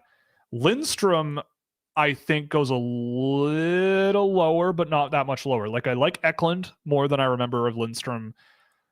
Like, Schaefer and Hensler, I think, are in that. That is spicy. What? Lindstrom was like, he was 1 spot below Catton. No, but Eklund, list. You said. Oh, I love Victor Eklund. I think he's excellent. Lindstrom, just the faults with Lindstrom are they're difficult. Like it's the processing and the overhandling and the skating yourself into trouble a lot that I find are somewhat problematic, but you can get over that, I suppose. But yeah, like I think though he's not that much further behind at all. So maybe 6, 7, 8 in that Hensler Schaefer grouping, something like that. I would rather have him than a guy like Adam Banak, maybe Jackson Smith for sure. So yeah, somewhere in there. So what I've gathered from this is that I would love Victor Eklund so much that I would be very tempted to take him very high. You certainly would. Yeah. I mean, if you want, you can go into the server and look at the clips I've pulled of him. But I'm going to have to watch a game shortly, and he's a good one. Probably be very awestruck. Yeah. Yeah. Where are we here? I lost my spot. There's a comment that just says Kasper Halttunen. I mean, for underrated prospect. I mean, maybe. He's certainly big and he hits hard and he shoots hard. So if that's what you like, then yeah. Trevor Moore is also underrated. Trevor Moore? What? Isn't he like 30? He's definitely not a prospect, unless He's definitely not a prospect. Unless could it I be forgot Oliver Moore? But yeah, Oliver Moore might be one. I would say Oliver Moore is definitely one. Yeah, I love him a lot. Either way, thoughts on the Grieva brothers? Yeah. We'll turn it into Oliver Moore and say yes, correct. Thoughts on the Grieva brothers? Don't know too much about the German under-20 league they're playing, and so it's hard to say if their performance is impressive or projectable. I mean, the German junior league is not projectable at all. I mean, name me one player drafted out of the German junior league as a draft eligible who has become an NHL player. Like, I'm pretty sure there are zero. Like, I know Leon Draisaitl played down there, but I'm pretty sure he had like 200 points or something like that in a season. I got to look this up because it is hilarious. It's an interesting tidbit from when I was in university about watching this guy when he was, so he played for it was an under 18 team when the DNL was under 20. Oh no, it was an under 18 league back then. So in 2011, 2012, he would have been 16. He would have just turned 16. Because he was a 2014 draft pick. He would have just turned 16. He had 56 points in 35 games in an under 18 league. But the year before that, he played under 16 and had 192 points in 29 games. That is ridiculous. He had 97 goals in the regular season and 16 goals in 5 playoff games. Sorry for the noise, but welcome to German junior hockey, I suppose. I was taken by surprise with such a ridiculous point total. Yeah, that is that was sorry. That's 192. Yeah, in 29. I think he was playing. Who was he playing with? Dominic Simone, I think, a guy who's also played in the NHL here and there. But those two guys off of each other destroyed that league under 16. Oh, Dominic Cahoon, the other Dominic. Dominic Cahoon actually had more. He had 206 points in 30 games. What? He had 137 assists in 30 games. What the hell? Hell yeah. That is ridiculous. I've never seen or never heard of a stat so bonkers in my life. Yeah, I mean, well, that's how it is. But yeah, I mean, for me in the German junior league, it's like I would if you are a useful if you're too good there, you'll play in the DEL or Del 2. And so if for the I watched, there's a guy playing in the Dell now who also scored a ton in the 3 under 20 games that he played this year. Maxim Schaefer, I think. And he was pretty good. He's big. He's not like amazing, but a guy worth having on the watch list and taking a look at later on. But he scored a ton in the German junior league this year, but he played in the Dell, and that's all I really cared about. And he was fine. So the Grieva brothers, though, at the Holenka were quite impressive. So they might be worth a look, but I don't track the German junior league. Not only is the video barely accessible, but it's junior hockey in Germany. Like it's not a good level relative to the standard for an NHL draft, I'd say. Daniil Butt plays a lot like Ovechkin. I mean, yeah, you could put it that way. He doesn't really shoot the puck like Ovechkin, and I think he plays bigger than Ovechkin. Does he stand at the defensive blue line waiting for a pass to come his way? Yeah, not really. He also doesn't stand in the face-off dot and crank one-timers on the power play. But yeah, I don't know. I like Daniil Butt, though. He's fun. I mean, if he plays like Ovechkin and he's anything like Ovechkin, then I feel like depends on what version of Ovechkin. Happy. Right, yeah. Bennington should have won the Calder that year. I mean, I don't know. What year was that? Who won that? I don't even know. Either way, it's like when you think about Jordan Binnington, I think we look at him more glowingly because of what he did in the playoffs. Yes, did he come in and stabilize the St. Louis Blues season? Sure. But weren't they like a very low seed? They probably would have been because they were in last place in January. And that was the year Elias Pettersson won. Yeah. And Pettersson had, I mean, Pettersson was almost a point a game. And I remember when Pettersson was coming in, everybody, like, he was insane. I remember my brother saying, "Oh, yeah. AJ, you got to see this guy. he rocked. He's amazing. And he was right. We both got super excited. We watched some of the first games of Pettersson, and I'm in love with this player. And to this day, I still love Elias Pettersson. He's phenomenal. Yep. So I don't know that that's the wrong choice, especially considering the type of season he had. But I think Jordan Binnington is perfectly happy with his Stanley Cup ring. So right. Someone also mentioned Keaton Verhoff for next season, for 2026. Yeah, he has looked quite good with Victoria. I actually watched Cole Reshny 2 days ago, and he had a great game. Cole Reshny is going to be fascinating. Side note, I love Cole Reshny. I think he's a fascinating player. I don't think he'll get drafted very high, but I think he'll be drafted too low. Super smart guy. Kind of reminds me of how I kind of felt about a Clark Caswell last year, but just at center. Well, Clark Caswell played center too. And I actually saw Clark Caswell in a game this morning, and he was sick. So there's that. But yeah, I like Reshny, and he'll probably be drafted too late. So I threw him on the first version of the short list for a second round pick. Because that's what Toronto has, right? I think they still have a second round pick this year. They have no first round picks until I die, so that sucks. But second round picks, yes. Wow. Well, they traded them all, right? I don't think they can, but well, I guess it depends. I appreciate the hyperbole. Yeah. What else do we have going on here? I feel like Sens fans and Pronman would have Yakimchuk winning the Calder and the Norris. Yes, that is true. He's not winning. I can promise. What was that? Yeah, there was a shoe. Not actually, but I will eat a shoe. Yeah.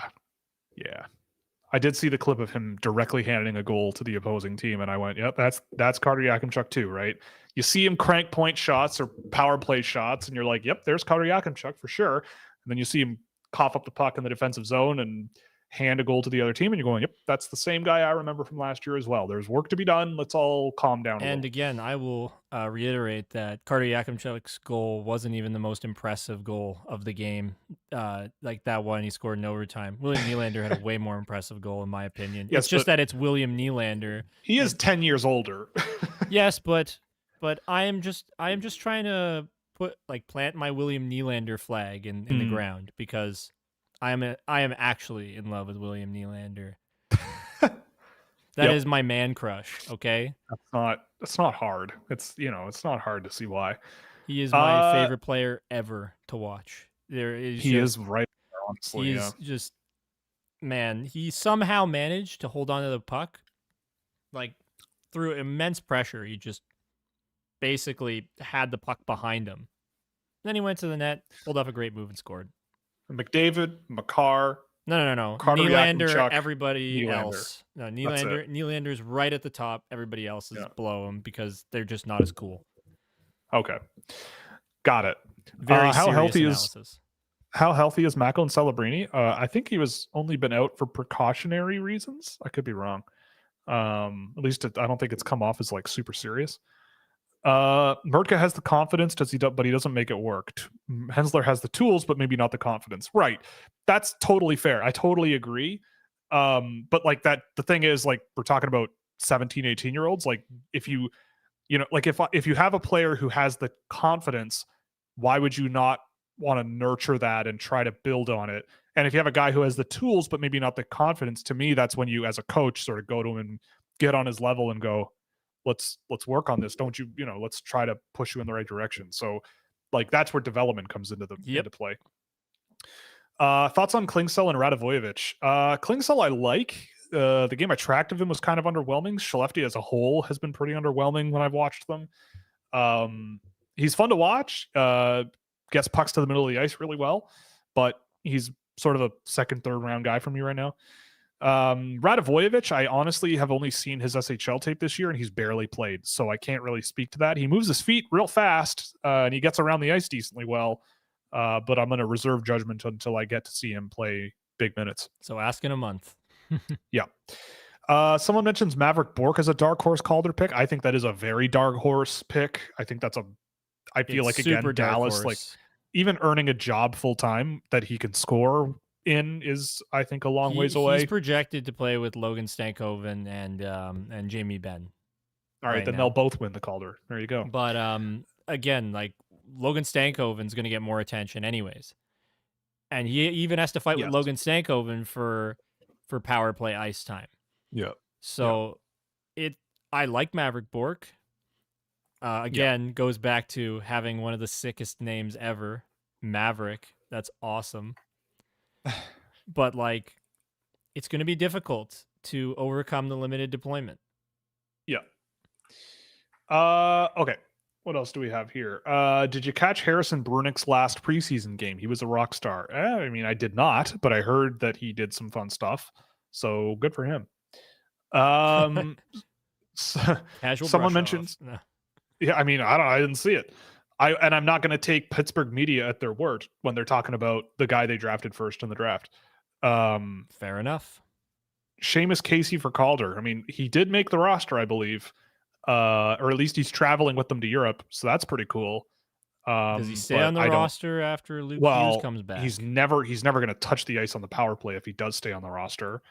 Like Dougie Hamilton, is he going to play more minutes than Simon Nemec? No. Luke Hughes when he comes back? No. Yeah, Luke Hughes, no. Like Casey is not. I don't think Casey's long for the NHL this season. And this is the thing, right? I respect that they drafted a lot of these guys, but at some point, someone's got to play, someone's got to sit. They might move him too, right? Like they may, yeah, they might. And they won't get anything for him because he's small. Yep, I'll take him. I'll happily take him.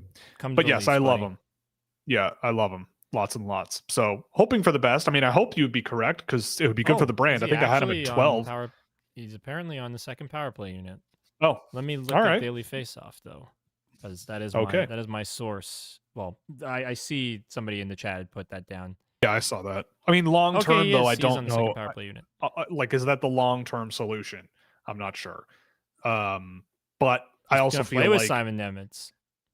That's where he's projected to play. It's just also like, again, like logically, like narrative wise, like you're gonna have Lane Hudson in Montreal, and you're gonna have Seamus Casey in New Jersey, right? Like, I love Seamus Casey. He was 12th on my list when they drafted him, or in the draft where he was drafted. I want the best for him, but like, I feel like he would have to be absolutely astounding all season long, and Lane Hudson would have to be mid, right? Like, and I feel like the appetite for multiple defensemen like that on a Calder ballot, I mean, think about who's voting on these, right? Like, kind of limited, I would think. It's media people mainly, right? Yeah. And I mean, are they going to put multiple 5'10" defensemen on the same ballot? I would guarantee that the answer is mostly no, right? Especially when you have guys like Celebrini and Michkov and, Gauthier and whatever. Yep. I feel like it's a long shot, logically speaking. And the GOAT, Brad Lambert, obviously. Right, of course, Brad Lambert, who's going to win the whole thing. Anyway, that's all the questions we have for today. So do we talk about Survivor quickly, or? Yeah, I mean, we could do Survivor Corner for a few minutes and end the show with that, because I mean, I think there are a few Survivor fans in the audience, but maybe this is what catapults us to superstardom. Yeah, and then we leave the hockey content in the dust. Hey, no, if we it pays never the bills, would. man. No. We would just start a parallel show. Yeah, it would be. We would do a parallel show. Okay. I mean, Wednesday night live streams, watch along Survivor. Now there's an idea. But anyway, without showing what we're seeing for copyright reasons. Yes, of course. So yeah, I mean, obviously, spoiler alert if you haven't seen the episode last night. Sorry, ladies and gentlemen. Yeah, but Asia goes home. Yep. Big sad. The biggest sad is that Rome is still there. That is really the biggest sad. But you know what? It makes for entertaining television. It does. I mean, I was telling you before the show that, like, me as a person, I would not be able to handle being around a guy like that. I would have a really hard time. Me too, man. Putting on a mask and like, especially him at the challenge, like being condescending to someone volunteering to, like, he's like, I want to do this thing, and someone else having the audacity to go, I also want to do this thing. And then him turning it on them. It's like, well, if you fail, I'm going to let you know. And then after that, be like, I'm going to get that guy out. Like, I don't like that. I don't like To be that fair kind to of. him, he at least was very good in the challenge. Sure, but you So can't do that forever no, and you expect can't. everyone to be like, this guy's You great, can't, you and you know? can't do it when you have been doing the things you have been doing, which is Right. annoying everybody Yeah. the entire It's show. So, it's yeah. and it's so funny because he's stumbled into all these advantages. Stumbled, it feels Literally. like. And Yeah, I mean, he's been dictating what's that tribe called? It's the Red Tribe, but I yeah, can't I remember the can't name. remember. Yeah. See, we are not the greatest researchers in the world. Yeah. Yeah. I But mean, yeah, we'll I see. get the feeling that Teeny, who's his quote unquote Yes. alliance member, I feel like they're setting it up where she's just gonna completely ruin his game, and it's gonna be this big defining moment in the game where they present her as this super credible The threat to god. win. Yeah. Yeah. I mean, I'll see. I think, I mean, who do you think has the vibes to go deep? Who are you Um, thinking? I'm Who are you thinking thinking you sits? Sam on the Yellow Tribe. Okay. I think he's gonna go fairly deep. Like I've looked, so I love analyzing dumb stuff. All right, and Okay. when you think back to, so Kenzie was the winner of the last season. She had like this thing where it showed the survivor number, like right in between her and the next person's like the profile on the intro for the show. And Sam and Sierra have that.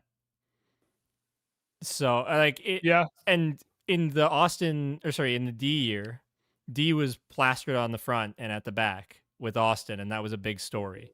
So they give It's you true. hints to who's going to go far, and a lot of the confessionals will give you an idea of who they care about It's and true. who's a credible player. Sam gets a ton of confessionals. Sam is, I think Sam, Teeny, and Sierra have a really good shot at winning.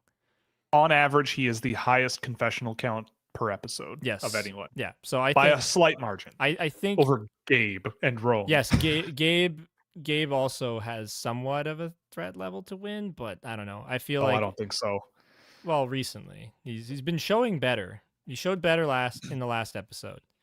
They've calmed him down a bit. Like he seems to be more presentable in terms of like not being a villain. I felt like he was more vilified towards the, like in the beginning 2 episodes Right. of the show where he was like kind of chaotic, and then it sort of flipped onto TK. I think that Gabe is going to be a guy who either is at the final tribal and loses or is voted out in a blind side before the merge or something. Like I I just could feel, see it. like cuz I thought it was interesting that Kyle went to Sue, and granted Sue was like, I don't need some guy telling me what to think Yeah, about whatever. Fair enough, but he wasn't wrong, right? Like where he went to her and was like, I mean, Gabe kind of sees you guys as just like tools, which Gabe has admitted they are. So to so I to me like it's Kyle like, a lot. I'm rooting for yeah, Kyle. yeah, I think Kyle will go to like the top 6 and get blindsided because he puts too much trust in people. And because I am he's too nice and they want him to win, right? Like you get yeah, those people where they're just yeah. It's like we can't let you get to the end. don't want another Um Michelle situation. Right, exactly.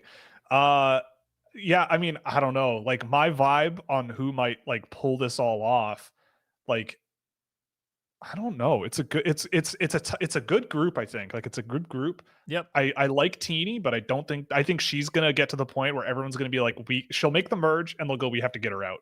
Like if she goes further, she's going to win I think they're because it presenting seems her like as a everybody credible likes her. threat. Like what I think's going to happen with Teeny is she's going to be the domino that causes Yes. Rome to lose. Like she will blindside Rome, and that'll be a big move, and that'll be a massive target on her back. That is the way I view it. Sure. Yeah, and I feel like it'll get to the point where they look at her and go, she's like the fact that she went behind Rome's back and went and showed his advantage to other people and got caught, That's and so dumb that yeah, she's still on his good side yeah. is like to me, that's like she snaked her. She said in that episode, she's like, I have a good way of talking myself out of problems. I'm just naturally good at it. And I'm like, all right, like we'll see how far that takes you, because people might catch on to that. People might realize that at some point and go, you might be a real scary person. But yeah, I mean, like I'm looking at the list of names. Like Annika's not going to win. I feel like I feel like Sam and what's her name? Was it Sierra? Who is it? Right? Sierra. Yeah, I think that those don't last. Those types of situations, they either go to the end or they lose. But I think and I don't even know how much. I think they're presenting them in a way that they're gonna be around for a long time. Yeah, I could see that. I mean, I don't know. I could see a guy like. I think Sam got a better chance. I don't think Sierra's gonna win, but I think the story of Sam and Sierra, like those two, they're not a couple, even though it's been like somewhat disingenuously presented that way in a trailer for the next for the last episode's trailer, that is. Yeah. Even though they both have partners. But like I think that those two are like they're gonna be like there's a story there that Survivor wants to tell. And that's right. I don't think you plant seeds unless something's gonna they're gonna be more significant in this game. Whether or not one of them wins, I don't know.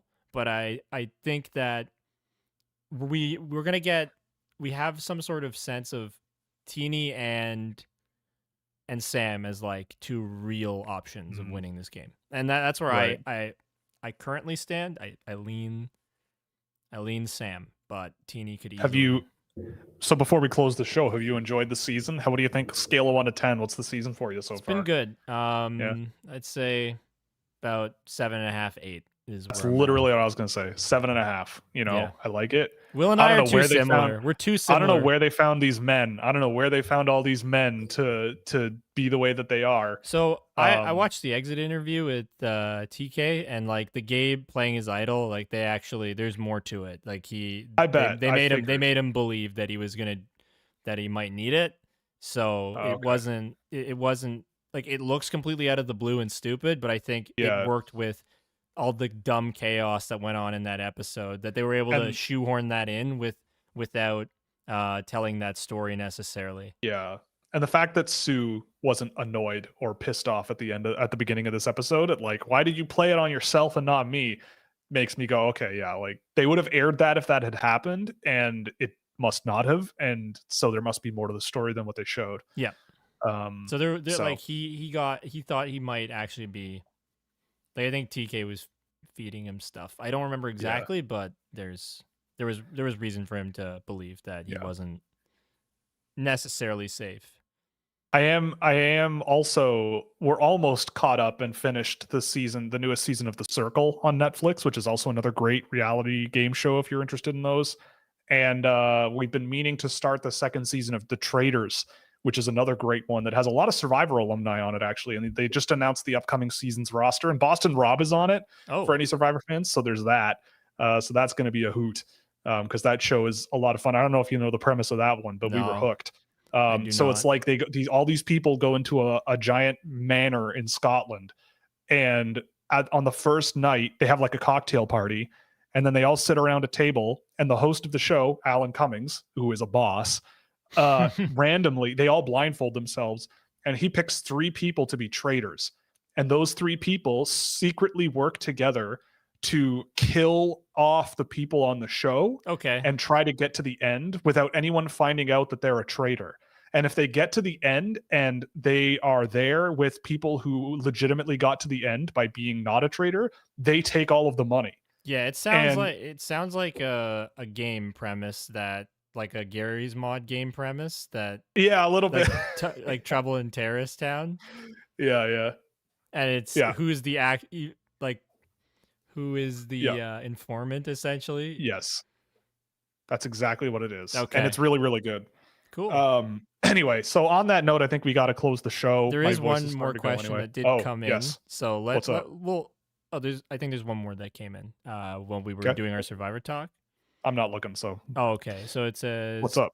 Who do you think outside of Hagens and Martone would challenge or would be the best pick for Chicago?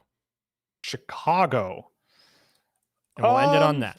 Because they've taken Levshinov, they've taken Bedard, they've taken Nazar, they've taken Moore. I don't know. And it also depends on where they're going to draft, but I'm assuming they're going to be in that like 3 to 5 range, maybe. Well, as high as 1, maybe. I don't know. But in my predictions, I thought they were going to do better than St. Louis, which is a hot take. Yeah. But I just think St. Louis doesn't have a lot of legs. I feel like Chicago with a guy like Matthew Schaefer could be very interesting because he's the dynamic sort of skilled defenseman that they have Kevin Korchinski, but I don't know. Like, I feel like they have a lot already.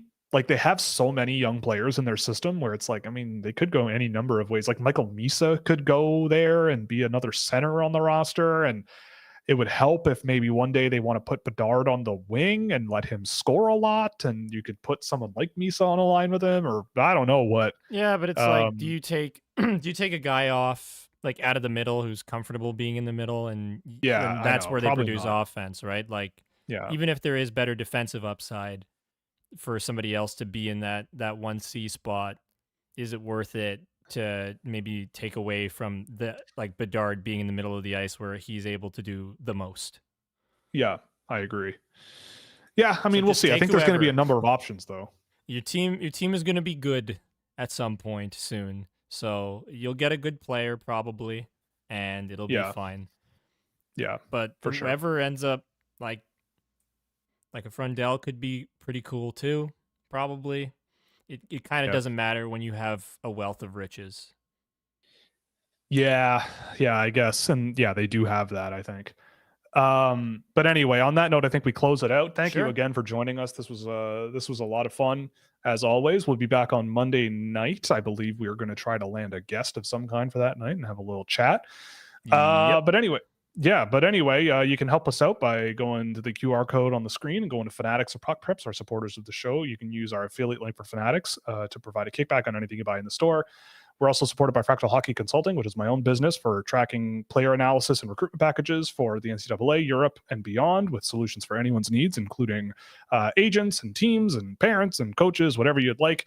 And of course, Scouching.ca, where a subscription gets you access to our Discord server, exclusive NHL prospect data with insights into my track data that you won't find anywhere else, as well as subscriber-only written content and other cool stuff you can check out, as well as Scouchware.com, where you get all our really fun merch that's brand new. Yep. And if you just want to send us money, you can go to buymeacoffee.com or click the link in the description to go to our Buy Me a Coffee page.